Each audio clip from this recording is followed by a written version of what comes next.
오늘 말씀은 마라의 고통입니다. 고통이란 말은 편한 단어가 아니죠. 그 단어 자체가 의미하는 바가 우리에게 굉장히 어둡고 음습하고 우리를 힘들게 하는 어떻게 보면 그런 단어입니다. 그러나 그런 고통을 통해서 우리가 하나님을 만나고 나에게 그런 고통이 왔을 때 내가 더 그 고통 때문에 주님을 찾았다면, 그래서 고통 때문에 내가 더 주님을 가까이 했다면 그 고통은 감히 축복이라고 말할 수가 있는 것입니다. 그 종교개혁자 중에 많은 사람들이 개혁하면서 고통을 당했습니다. 그 중에 우리 장로교를 창시한 요한 칼빈이라고 하는 사람이 있습니다. 이 사람은 배교의 시대에 한 사람이 얼마나 중요한지, 그러니까 하나님의 지식을 가진 한 사람이 얼마나 중요한지를 보여준 그런 사람입니다. 그러니까 요한 칼빈을 가리켜서 그는 혹독한 그 비판의 고통을 받았으면서도 다른 한편으로는 인간이 받을 수 있는 최고의 찬사를 받은 사람이라, 이렇게 얘기해요. 그러니까 이 종교개혁을 하면서 굉장히 혹독한 고통을 많이 당했습니다.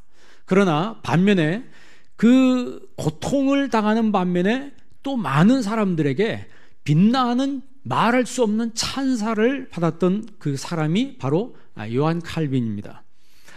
이 사람이 1536년에 스위스의 제네바에 갑니다. 거기 초청으로 제네바에 가서 그 제네바 시민들이 하나님의 말씀으로 살도록 격려하고 이 제네바가 하나님의 복음의 말씀대로 사는 도시가 되게 하자라고 하는 투표를 합니다. 그래서 그 Live by the Gospel이라고 해서 복음대로 살기로 이 제네바 시민들이 1536년에 투표를 해서 그걸 통과시킵니다. 그걸 따져보니까 우리나라 조선 중종 때더라고요. 우리나라 조선 중종 31년 그 때가 그 병신년. 그러니까 우리나라 조선시대 때 아무도 십자가가 뭔지도 모르고 복음이 뭔지도 모르고 예수님이 누군지도 모르는 그 시대에 한 도시의 모든 사람이 투표하기를 우리가 live by the gospel, 우리가 성경, 복음의 말씀대로 복음을 따라 우리가 살겠습니다라고 선언하고 결의하는 것은 얼마나 복된 것인가. 그러니까 한 사람의 역할이 이렇게 중요한 거예요. 이 칼빈이 스트라스부르크에서 약 500명의 피난민들을 데리고 목회를 했습니다. 그 피난민이라고 하는 것은 프랑스 사람이었기 때문에, 이 칼빈이 프랑스 사람 아니에요? 원래 이름은 이제 프랑스 말로 깔뱅이라 이렇게 이야기합니다. 영어로 발음할 때는 우리가 칼빈이라 이렇게 발음을 하죠. 이 칼빈이 그 프랑스에서 그 천주교의 박해를 피해서 피난 온 사람들이 약 500명이 있었어요.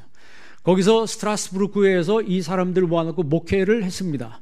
그러면서 거기서 로마서 주석을 써요. 로마서 주석을 쓰고 기독교 강요 2집을 거기서 이제 발간을 하게 됩니다.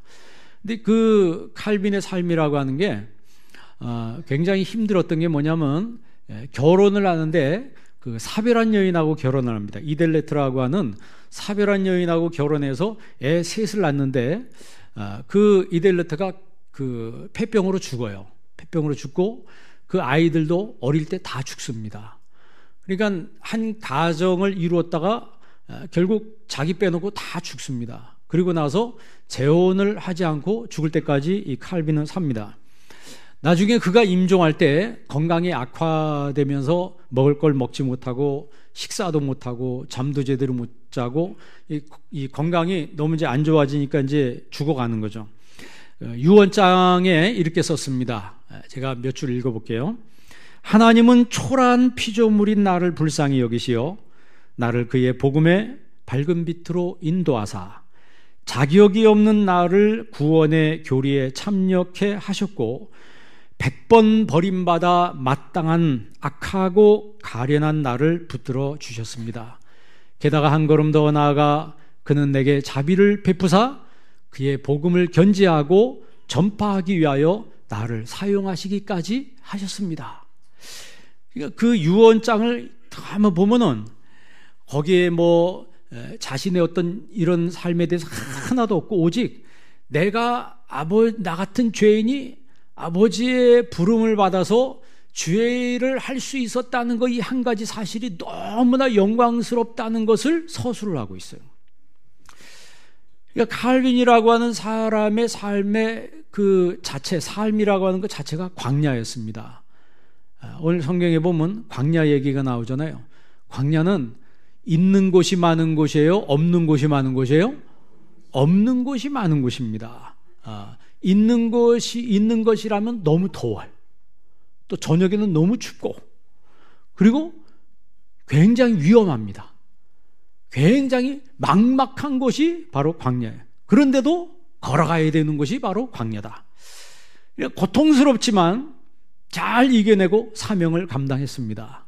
저와 여러분도 이 광야와 같은 세상에 살고 있잖아요. 사도행전에 광야교회라고 그랬어요. 이 광야교회 여러분 살다가 영적인 가나안 땅에 들어가게 될 것입니다. 이 광야와 같이 척박한 이 세상에서 있는 것보다는 없는 것이 많고, 아니 나를 편하게 하는 환경보다는 나를 고통스럽게 만드는 환경이 더 많아도 여러분 예수님의 십자가 붙들고 끝까지 이기며 승리하며 나아가는 여러분 되시기를 바랍니다. 그러니까 신자가 이 세상에 이 광야와 같은 삶을 살면서 잊지 말아야 될 것은 하나님이 이 광야 어딘가에 나를 위해서 샘을 준비하고 계시다는 거예요. 오아시스가 있다는 거예요. 오늘 본문 말씀의 내용이 뭡니까? 간단하게 이야기하면 애굽에서 나온 백성들이 수르 광야로 들어가서 수르 광야에서 그들이 물이 없어서 원망했는데 그들이 물을 찾았어요. 마라란 지역에서 물을 찾았는데 물을 먹어보니까 썼어요. 그래서 써서 거기서 물을 먹지 못하고 굉장히 힘들어했는데 거기서 10km 정도 더 가니까 어디에 이르더라? 엘림에 이르더라. 그 엘림에 물샘 12과 종려나무 70그루가 있는 그 풍성한 오아시스에 들어갔다. 그러니까 잊지 말아야 될 것은 광야의 고통으로 끝나는 게 아니고 반드시 엘림으로 들어가는 하나님의 은혜가 있다는 거예요. 그러니까 내가 고통 중에 있다 할지라도 사람 때문에 고통당하든지 물질 때문에 고통당하든지 병 때문에 고통당하든지 그 고통이 있다 할지라도 하나님이 준비하신 치료의 샘이 있다는 거예요. 나는 너희를 치료하는 여호와임이라 그랬잖아요. 그러니까 주님이 치료하는 샘이 있다는 확신을 가지고 이 광야를 지나는 사람은 아름답고 축복된 삶을 영위할 수가 있게 된다는 거죠. 오히려 담대함과 큰 확신을 가지고 나아갈 수 있게 되는 거예요. 그러니까 마라의 쓴물로 우리 인생이 끝나지 아니하고 반드시 그 고통 다음에 하나님이 준비하시는 샘이 있다는 거예요. 오늘 본문 말씀은 400년 동안 애굽에서 종살이한 이스라엘 백성들이 노예 생활을 마치고 이제 출애굽을 하게 되죠. 엑소더스를 하게 되는데 홍해를 건너게 됩니다. 홍해를 건너는데 결국 우리가 잘 아는 것처럼 이집트의 군인들이 쫓아오다가 이스라엘의 마지막 한 사람이 홍해를 건너면서 그 물이 합쳐졌어요. 많은 사람들이 수장됐습니다. 그래서 어떤 반응을 보였냐면 막 춤추면서 너무너무 좋아했어요. 고소하지 않겠어요? 자기들 그렇게 400년 동안 괴롭혔던 이 무지막지한 저 군인들이 물속에서 비명을 지르면서 수장당하는 걸 눈으로 보니까 뭐 미리암이고 뭐고 막 덩실덩실 막 춤을 추는 거예요. 그리고 막 하나님을 찬양하는 거예요. 이거 성경에 나와 있잖아요. 한번 우리 전절 20절 21절 한번 다 같이 한번 읽어보겠습니다. 아론의 누이 선지자 미리암이 손에 소고를 잡으며 모든 여인도 그를 따라 나오며 소고를 잡고 춤추니 미리암이 그들에게 화답하여 이르되 그는 높고 영화로우시며 말과 그 탄자를 바다에 던지셨음이로다 하였더라. 아멘. 뭐 여기 보니까 뭘 췄어요? 춤을 췄어요. 춤은 언제 나오는 거예요? 기쁠 때 나오는 거지. 막 하나님을 찬송했습니다. 그런데 그렇게 하나님 앞에 춤추고 찬송하면서 이들이 수르광야로 딱 들어갈 때 겁나는 게 있었을까요? 없었을까요? 뒤에 방금 뭘 봤어요? 기적을 봤잖아요. 그러니까 광야에 들어오면서도 이쯤이야, 뭐 별거 있겠어 하고 광야를 지나는데 그 수르 광야를 3일만 지나니까 돌변하기 시작했습니다. 옛날로 돌아가기 시작했어요. 옛날로 돌아가기 시작했어요. 이스라엘 백성들은 광야 생활 내내 뭐가 안 풀리면은 모세를 원망했어요. 오늘 여기도 이들이 원망했다는 얘기가 나오는데 수르 3일 길을 갔다 그랬어요. 그러니까 홍해에서 수르 광야를 지나는 3일 길, 약 52, 3km 정도 돼요. 제가 그래서 인터넷으로 찾아봤어요. 우리 교회에서 52, 3km가 어디 정도 되냐. 대전 쳐봤더니 대전이 너무 멀더라고요. 그래서 우리 강 집사님이는 안성시청을 쳐봤더니 딱 52km인가 나오더라고요. 그러니까 여기서부터 안성시청까지가 이스라엘 백성들이 3일 동안 갔던 그 거리예요. 그런데 그 거리를 가면서 물을 한 모금 먹지 못하고 가는 거예요. 그러니까 여러분 힘들었겠어요? 쉬웠겠어요? 낮에는 장렬하게 해가 내리쬐지, 물이 없지, 물 없는데 뭘 먹어요? 그러니까 굉장히 힘든 거죠. 그러니까 입에서 자연스럽게 막 불평이 나오는 거죠. 이 사람들이 불평한 게 첫 번째 불평이 아니었습니다. 애굽에서 나와서 홍해를 맞닥뜨렸을 때, 홍해 앞에 왔을 때 홍해가 물이 많으니까 이거 건널 수가 없잖아요. 그러니까 거기서 원망했다 그랬어요. 애굽에 매장지가 없어서 우리를 여기 데리고 와서 죽이려고 하느냐. 그때부터 그냥 막 원망을 뿜어냈어요. 그리고 또 홍해 지나니까 또 막 춤추고 또 찬양하고. 사람이란 게 참 그런 것 같아요. 그러다 또 3일 길 동안 또 물 못 먹었다고 또 뭐하고? 근데 분명한 사실은요, 우리가 그런 고통 중에서도 내가 믿는 하나님은 치료하시는 하나님이라는 걸 믿어야 합니다. 내가 믿는 하나님은 치료하시는 하나님이라는 걸 믿어야 돼요. 제가 금요일 저녁에 금요기도회 때 얘기를 했는데, 그 매주마다 그 경찰서 유치장 예배를 제가 인도를 해요.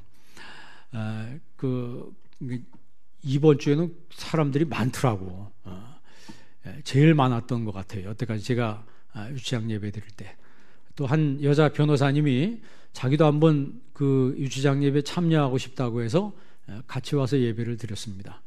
근데 예배를 드리고 이제 끝나고 났는데 한 청년이 저한테 질문을 하는 거예요. 거기 있는 청년이 젊은 친구인데, 목사님, 내가 집이 다 불타버렸습니다. 하나님 살아계신 겁니까? 그러더라고요. 제가 성폭행하지도 않는데 성폭행했다고 억울하게 붙들려서 여기 왔습니다. 하나님 살아계신 겁니까? 그러더라고요. 제가 뭐라고 대답했을 것 같아요? 하나님 살아계시다고 말해야 주오. 하나님 살아계시죠? 그리고 하나님 살아계시니까 하나님 살아계시다고 말해야지요. 그런데 그 청년은 하나님이 누군지도 모르고 복음에 대해서 알지도 못해요. 우리가 신앙이 어리거나 신앙이 없을 때는 하나님은 나한테 뭔가 자꾸 해줘야 되는 하나님이라고 생각합니다. 하나님을 그렇게밖에 이해를 못해요. 실제로 오늘 여기 나온 여러분도 내가 교회를 다니는 목적이, 교회가 존재하는 이유는 나를 위해서 존재하고 내 가정을 위해서 존재하며 내 자녀를 위해서 교회가 존재한다 라고 생각한다면 신앙의 번지수 잘못 찾은 거예요. 그러니까 신앙이 성숙하고 하나님의 존재에 대해서 이해하고 하나님을 아는 지식이 있는 사람은 내가 사는 그 이유와 내가 존재하는 이유는 하나님의 영광을 위해서 존재합니다. 칼빈이 그랬던 것처럼 내 삶에 고통이 찾아온다 할지라도 이것이 하나님께 영광이 된다면 내가 이 길을 가겠습니다. 그게 바로 성숙한 신앙인의 모습이고 자세라고 하는 거예요. 그러면 내가 그 고통 중에 있다고 해서 하나님이 그 고통 중에 방치하시는 하나님이냐? 그러지 아니하고 하나님 찾아오셔서 나를 치료해 주신다고 하는 거죠. 내 삶이 쓴물이라 할지라도 하나님이 개입하시면 쓴물이 단물이 된다는 거예요. 아무리 안 풀리는 것 같아도 하나님이 개입하시면 안 풀린 것도 풀어진다는 거죠. 내 삶 속에 하나님이 개입하시고 하나님이 임재하시고 함께 하신다는 게 중요한 거예요. 이스라엘 백성들은 애굽에서 대탈출하는 기적을 맛봤습니다. 그런데 하나님이 그들을 광야로 인도하셨어요. 왜 하나님이 그들을 광야로 인도하셨을까요? 주변에 좋은 지역이 많은데, 그렇잖아요. 근데 왜 하필 하나님이 사막으로 그 민족 단위로 그들을 확 이끌어냈을까요? 그 이유가 25절 끝에 있어요. 25절 끝에 보세요. 그거 보면 그들을 뭐 하실세? 그들을 시험하실세 그래요. 하나님이 그들을 시험하기 위해서. 이 시험이란 말을 히브리 말로 나사라 그래요. 이 나사라고 하는 것은 어떤 사물이나 물건이나 성질을 그 역경이나 고난을 통해서 그 속성을 알아본다는 뜻입니다. 그러니까 그 사람이든지 사물이든지 물건이든지 그 어떤 역경이나 고난을 그에게 가함으로 인해서 그 속성, 그 본성이 어떤 모습인지를 알아보는 게 바로 나사라고 하는 거예요. 그러니까 하나님이 이스라엘 백성들이 그 마음에 도대체 어떤 마음을 가지고 정말 나를 따르는지를 하나님이 그들을 알아보기를 원하셨다는 거죠. 그래서 마라로 하나님 마라의 그 쓴물을 마시게 하는 것은 그것도 하나님의 테스트라고 하는 거죠. 고난 속에서 하나님 말씀대로 순종하는가 안 하는가를 보시기 위해서 그런 거예요. 아니 여러분 3일 동안 물 못 먹었는데 물이 보이는 거예요. 물이 보이는 거예요. 그 물을 발견하기까지 그들이 얼마나 힘들었을까요? 여러분 우리는 사막에 잘 안 가봤으니까 아스팔트 한여름에 아스팔트 쭉 길을 걸어가면 저 앞에 아스팔트에 뭐가 보여요? 뭐가 보여요? 예? 아지랭이요? 신기루가 보이잖아요. 아스팔트인데 앞에 뭐가 보여요? 물이 보여요. 물. 신기루라 그러죠. 그 희한하잖아요. 분명히 아스팔트인데 저쪽에 물이 쫙 보여요. 그러니까 광야를 한 번도 가보지 못한 이스라엘 백성들이 광야를 사막을 쭉 걸어가는데 저 앞에 뭐가 보이는 거예요? 물이 쫙 보이는 거예요. 그러니까 얼마나 기뻤겠어요. 물이다 하고 막 달려가지 않겠어요? 근데 달려가 보면 있어요, 없어요? 물이 없는 거예요. 그것처럼 허탈한 게 어디 있겠어요?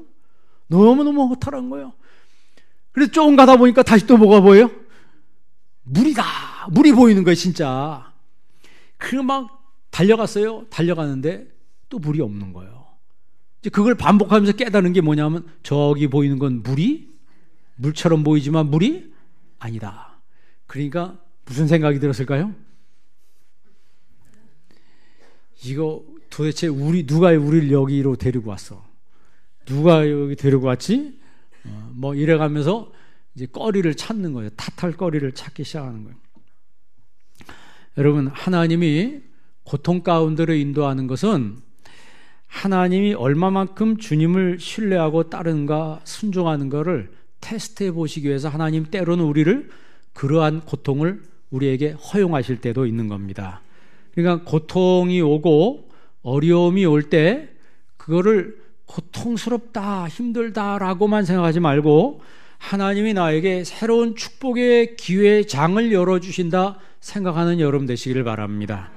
그러니까 본문을 통해서 우리가 알 수 있는 것은 하나님은 하나님 말씀을 들어 순종하는 것을 우리에게 원하신다는 거예요. 26절 말씀 한번 읽어봅시다. 26절 우리 다 같이 한번 읽어보겠습니다.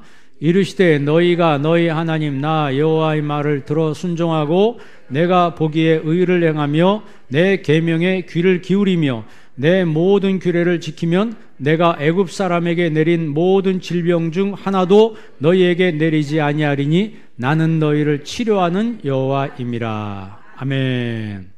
여기서 보면 처음에 보세요. 이르시되 너희가 너희 하나님 나 여호와의 말을 들어 순종하고 그랬어요.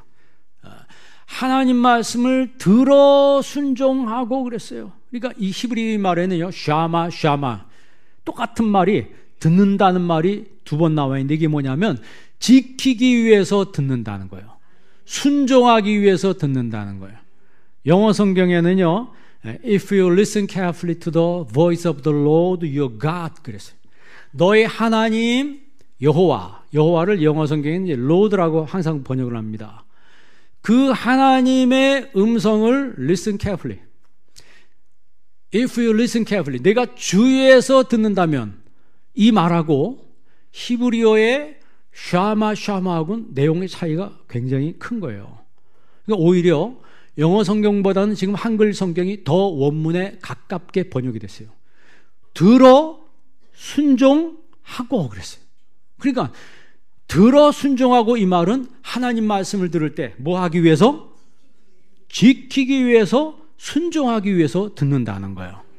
여러분, 내가 설교를 듣기 위해서 교회에 나오면 여러분 번지를 잘못 찾은 거라 그랬어요. 내가 설교를 듣기 위해서 내가 하나님 앞에 나와 예배를 드린다 하면 그 사람의 그런 마음을 누가 충족시킬 수 있겠어요? 그러니까 무슨 얘기가 나냐면 목사님 설교를 준비 안 한다, 목사님 설교를 못 한다, 뭐 그런 얘기를 많이 사람들이 보통 하잖아요. 근데 설교는 잘하고 못하고 없다 그랬어요. 하나님의 말씀이면 그 말씀에 우리는 순종해야 되는 거예요. 순종해야 되는 거예요.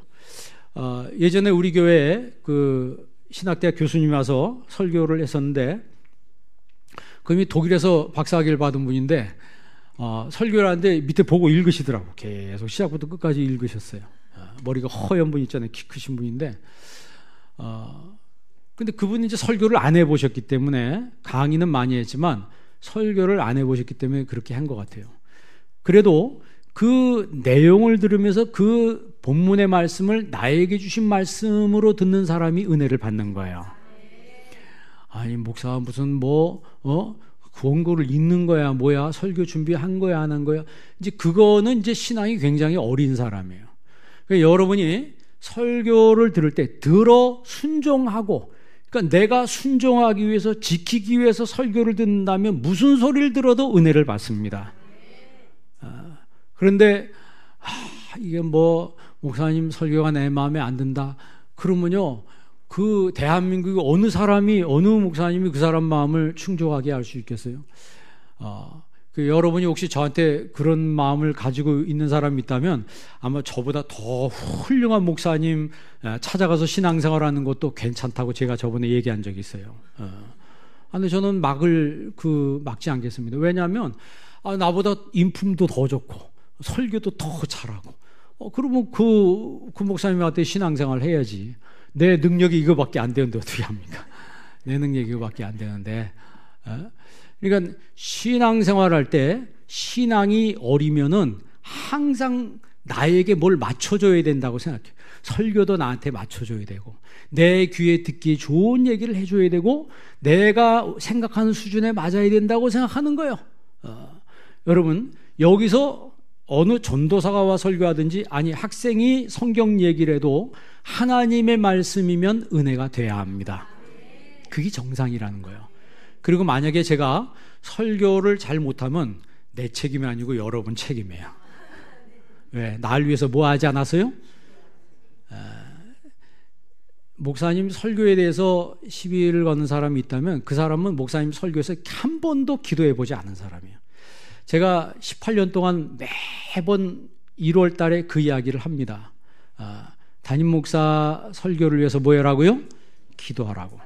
사실 큰 교회는 24시간 담임 목사님 설교를 위해서 기도하는 그룹이 있어요. 그룹이 있다고. 제 친구 목사님 교회도 그런 그룹이 있더라고. 제가 가서 볼 때마다 굉장히 좀 부러워요. 여러분, 그렇다고 해서 내가 우리 교회에서 여러분도 그렇게 하십시오, 내가 그렇게 요구하지는 않았어요. 근데 실제로 성장하는 교회 보면 담임 목사님을 위해서 그 설교, 주일날 그 설교를 위해서 기도하는 그룹들이 있더라고요. 그거는 스펄전 목사님도 마찬가지고, 영국의 그 스펄전 목사님이 한때 크게 부흥을 일으켰을 때 그 교회 지하에 그 목사님을 위해서 기도하는 큰 그룹이 있었어요. 뜨겁게 기도했습니다. 그러니까 이 탓을 누구에게 돌리느냐라고 했을 때 이게 내 탓입니다 하면 성령이 역사하는 거고, 저 사람 탓입니다 하면 사탄이 역사하는 것이죠. 그러니까 다시 한번 26절에 보면 너희 하나님 나 여호와의 말을 들어 순종하고 샤마 듣고 또 듣는다는 거예요. 왜 듣는다고요? 지키기 위해서 말씀을 듣는 거예요. 듣기 위해서 들으면 판단합니다. 듣기 위해서 듣는 사람은 말씀을 판단하지만 순종하기 위해서 지키기 위해서 듣는 사람은 은혜를 받는다는 거예요. 뭘 행하라고 그랬어요? 의를 행하라고 그랬죠. 내가 보기에 의를 행하며 내 계명에 귀를 기울이며 그리고 하나님 내 모든 규례를 지키면 계속해서 여기서 무슨 얘기합니까? 지키라는 이야기를 합니다. 그러니까 하나님 말씀이 여러분에게 들려질 때 그 말씀을 지킬 수 있는 능력과 힘이 여러분에게 생기기를 바랍니다. 둘째는 하나님은 고통을 은혜로 바꾸시는 하나님이십니다. 그러니까 쓴물도 단물로 바꾸시는 하나님이시라는 거예요. 이스라엘 백성들이 마라에서 쓴물을 맛본 순간에 그들 입에서 뭐가 튀어나왔어요? 원망이 튀어나왔습니다. 근데 왜 이스라엘 백성들은 원망을 이렇게 잘했을까요? 그들이 노예 생활로 다져졌기 때문에 그래요. 그러니까 우리의 삶도요, 성장 과정에서 상처를 많이 받은 분들은 이 말이나 언어가 긍정적으로 표현하는 사람이 별로 없습니다. 내가 상처가 많은 사람은 항상 원망이 많아요. 늘 남을 탓합니다. 어느 공동체 가든지 거기서 평화를 만들어내야 되는데 화평을 이루자 그랬잖아요. 평화를 이루지 않고 항상 불화를 만들어내. 왜? 그런 환경에서 자라왔기 때문에. 자기도 모르게 그렇게 하는 거예요, 그게. 오늘 23절 한번 읽어볼래요? 23절, 24절 두 구절 다 같이 한번 읽습니다.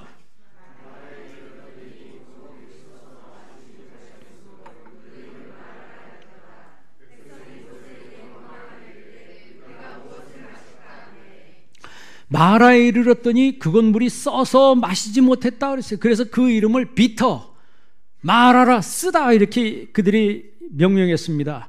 백성이 모세에게 원망하여 이르되, 원망이란 말을 히브리 말로 룬이라고 그래요. 룬이란 말은 불평이 투숙한다는 얘기예요. 투숙하는데 행복이 투숙하는 게 아니고 은혜가 투숙하는 게 아니고 뭐가 투숙해요? 불평이 와서 투숙하니까 그 사람이 입만 열면 뭐가 나온 거예요? 입에서 원망 불평이 나오는 거예요. 그러니까 여러분 생각해 보세요.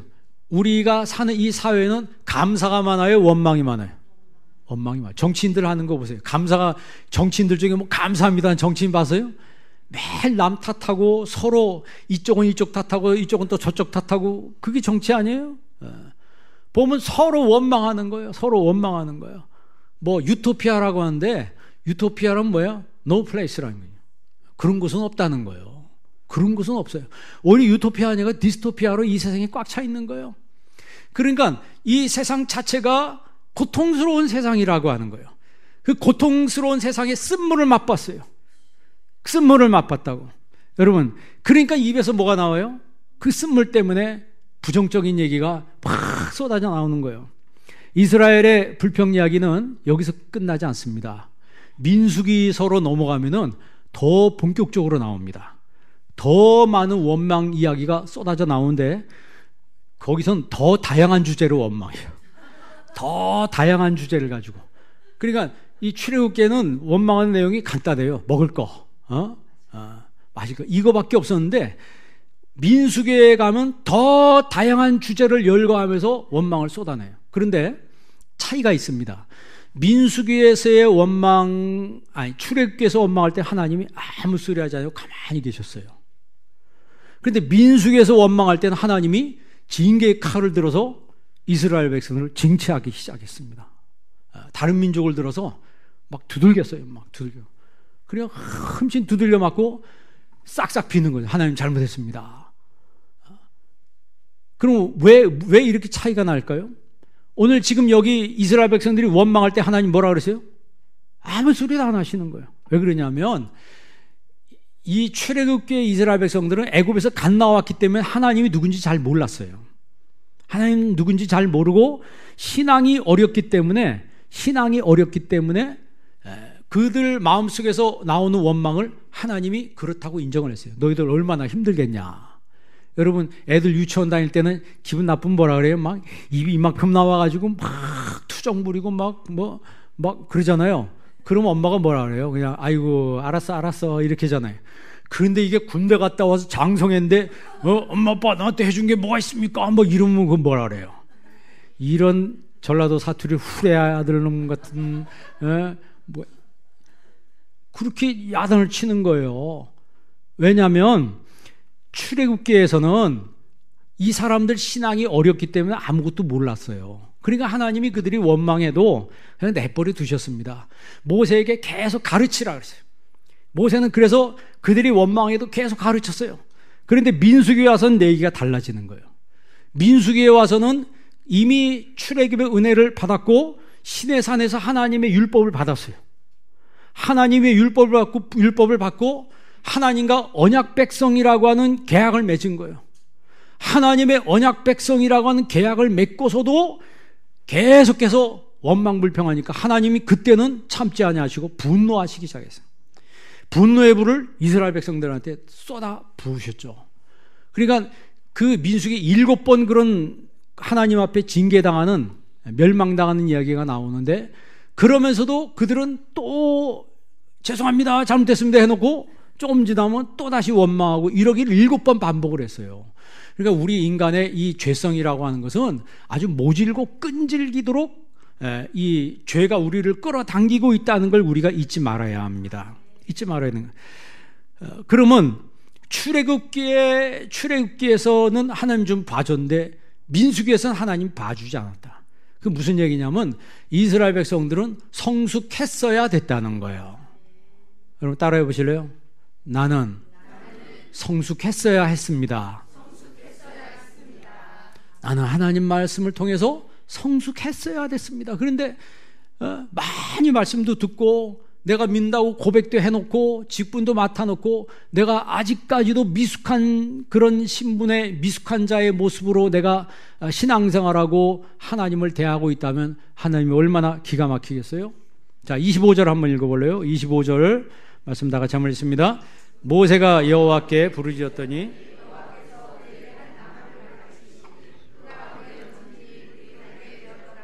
거기서 여호와께서 그들을 위하여 법도와 율례를 정하시고 그들을 시험하실세. 아멘. 성경학자들은 모세가 꺾어 던진 나무가 예수님의 십자가의 타이폴로지, 모형이라, 타이포스, 모형이라 이렇게 이야기합니다.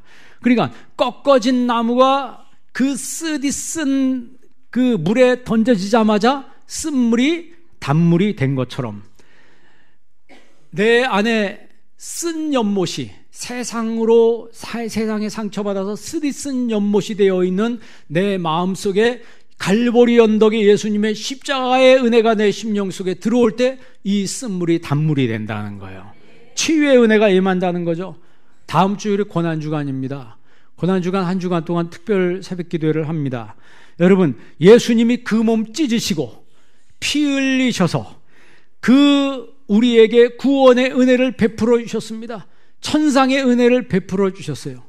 그런데 내 마음은 아직도 쓰디 쓴 쓴물로 가득 차 있다면, 아니 그렇게 쓰디 쓴 쓴물로 내 마음속이 가득 차 있어도 내 안에 예수님의 십자가가 들어오면, 십자가만 들어오면 내가 치료가 된다는 거예요. 치료가 된다는 거예요.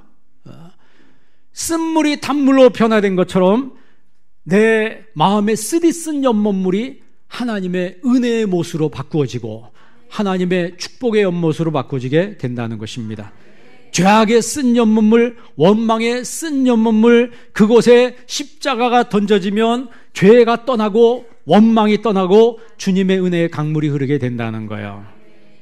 그래서 여러분 이 시간에 여러분 마음속에 혹시 여러분 마음에 쓴물이 가득 차 있다면 오늘 예수 그리스도의 십자가의 은혜가 여러분에게 있기를 바랍니다. 십자가의 은혜가 나한테 임할 때 내 마음속에 쓰디 쓴 쓴물이 단물로 바꾸어지게 되는 거예요. 그러니까 쓴물을 쏟아내던 사람이, 입만 열면 부정적인 얘기, 원망하는 얘기, 불평하는 얘기 쏟아내던 사람이 이제는 바꾸어져서 변화돼서 단물을 쏟아내는 사람으로 바꾸어진다는 거죠.